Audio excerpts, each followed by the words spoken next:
Hello everyone, welcome to GGN. Today is Thursday, December 27th, 2012. Yesterday we covered the war on terror, liberty, sovereignty, especially with Syria and Iran and stuff like that. Today we're going to cover the economy and eugenics. So I have a lot of interesting articles, even some police state news in there as well. The first one I have is report details massive growth of social inequality across the United States from the 24th of December. A recent three-part investigative series by Reuters details the massive growth of social inequality in the U.S. It's titled The Unequal States of America, largely based on U.S. census data spanning the last 2 decades on income distribution or redistribution, access to education, and poverty levels, and it paints a bleak picture of American life. It says here it highlights conditions of the populations in Indiana, Massachusetts, and District of Columbia. It says here that the report notes that inequality has risen not just in plutocratic hubs such as Wall Street and Silicon Valley, but also in virtually every corner of the world's richest nations. Since 1989, inequality has grown in 49 of 50 states. 28 states saw inequality increase simultaneously by measurements of education, income, and poverty. In all states, the top quintile of the population benefited the most generously, seeing a 12% income boost on average. It says here that Tim Cook's salary jumps 51%. It says, but pay will remain well shy of massive 2011 figure. It says on paper, Tim Cook's total pay fell around $370 million this year, even though his salary jumped 51%. His figure also looks odd next to the COO, Peter Oppenheimer, who received $68 million, up from $1.42 million last year. But it says here, Oppenheimer's package included $66 million worth of stock awards. UK's rich and poor face cuts not altogether. It says here, Britain struggle with their biggest squeeze on living standards at a time of austerity. The coalition government is planning drastic spending cuts to the most vulnerable public services while claiming that we are all in this together. In other words, the UK government cannot say we're all in this together while the poor suffer the most from the spending cuts. However, if the cuts are going to be fair, then we might expect that they would affect everyone in the society equally.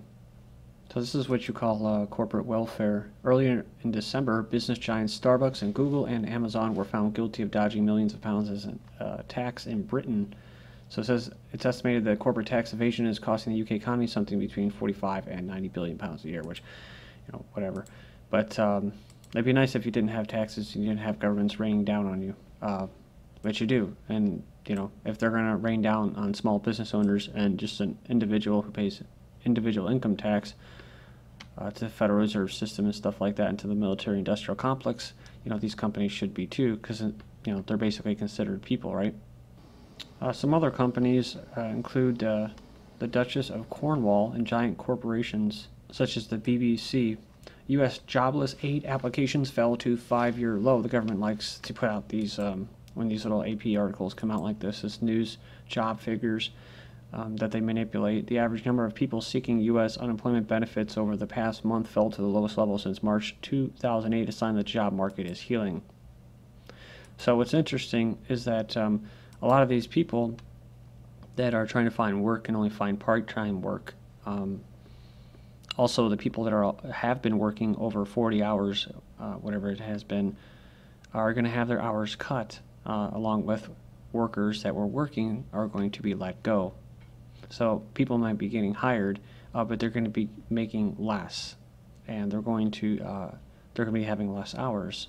It's an interesting little theory that someone told me about, and that is that this whole Obamacare has nothing to do with health care.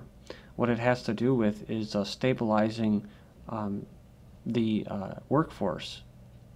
They're basically socializing jobs is what they're doing.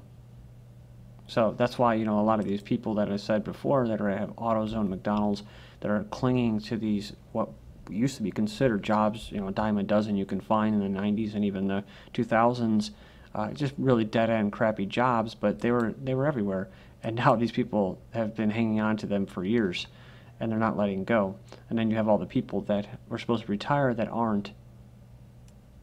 So yeah, it's interesting what they're going to be doing here. As far as the whole healthcare, all these employers are going to be trying to avoid the new the new law that says people over, 30 hours or something like that, 29 hours, has to pay for this, basically for private insurance. So they'll just be hiring a bunch of people, get maybe 6 hours a day, and they'll get a little less than 5 days a week if they're lucky. I mean, you have to think, these people aren't stupid. When they came up with this whole thing they called Obamacare, they knew what they were doing. They knew that employers, this is what they were going to do.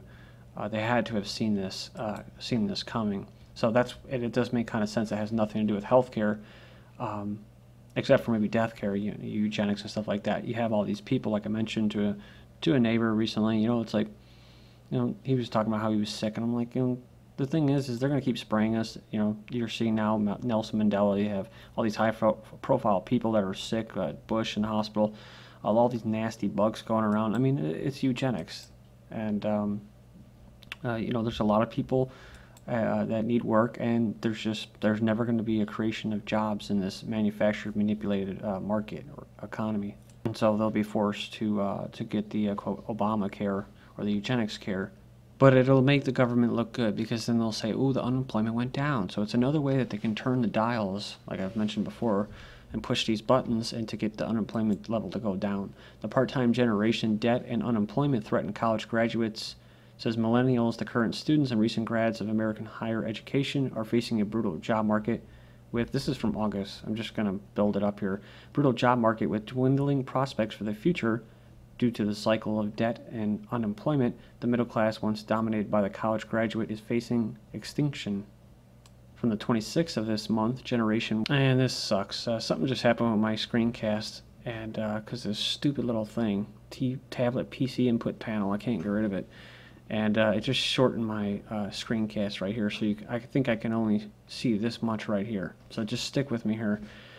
Anyways, Generation Y wakes up from the American dream and faces an American nightmare. 3.5 years after the worst recession since the Great Depression, the earnings and employment gap between those and the under 35 population and their parents and grandparents threatens to unravel the American dream of each generation doing better than the last. It says this generation will be permanently depressed and will be on a lower path of income for probably all of their life, and at least the next 10 years, as middle-income jobs are disappearing. A 2009 law school graduate sums it up rather succinctly, saying, "I had a lot of faith in the system, the mythology that if you work really hard you can achieve anything and the stock market always goes up. Growth, right? It was pretty naive on my part," he said. American Dream fades for Generation Y professionals. I'll include the link, of course. Many of you have seen this. The American Dream, talked about by George Carlin. Talks about how these Generation Y professionals are finding careers that once were gateways to high pay and upwardly mobile lives, turning into detours and dead ends. The average incomes for ages 25 to 34 have fallen 8%, double the adult population's total drop since the recession began in 2007. All right, then we have Delta Air gets 22,000 applications for 300 attendant jobs. The world's second largest carrier received 22,000 applications for about 300 flight attendants jobs in the first week after posting the positions outside the company. So they arrived at a rate of 2 per minute. We're hunting for foreign language speakers as we continue to expand to all the points around the globe. It says we are experiencing a phenomenal response to the job posting. Then we have official statistics claim lower poverty in Russia. The Russians have become better off as the number of people with earnings below the subsistence level went down almost 15% in the third quarter of 2012. That represents $217 per month, which the authorities say should be enough to live on. Then Social Security ran $47 billion deficit in 2012. Disabled workers hit new record in December. That means for every 1.67 Americans who worked full-time in the private sector in 2011, there is now one person collecting benefits from the Social Security Administration. Next up, Britain leads the world in handing out disability cash. Says the nation spends twice as much as the U.S. and 6 times as much as Japan. The disability living allowance costs British taxpayers more than $13 billion per year. So you're gonna see a lot of these articles out now, as it becomes apparent that the system isn't really all that sustainable. I guess it could be to a certain degree if it was managed well, but it's not. And I think we all know what it is, a corporatocracy or something like that. Corporatism, whatever you want to call it. But you're debt slaves, and before you got a little bit of some treats or goodies and stuff like that, and now it's no longer going to be the situation anymore for you. So, and they're going to tell you got to be a patriot and do your patriotic duty and pay your taxes, and you're going to be like, well, what the hell am I getting back for it? As you're driving over busted roads and busting your car up on potholes and stuff like that. Global banking to be joined by Google Bank and Apple Bank. So conventional banking could soon become a thing of the past with the use of the internet and mobile devices booming.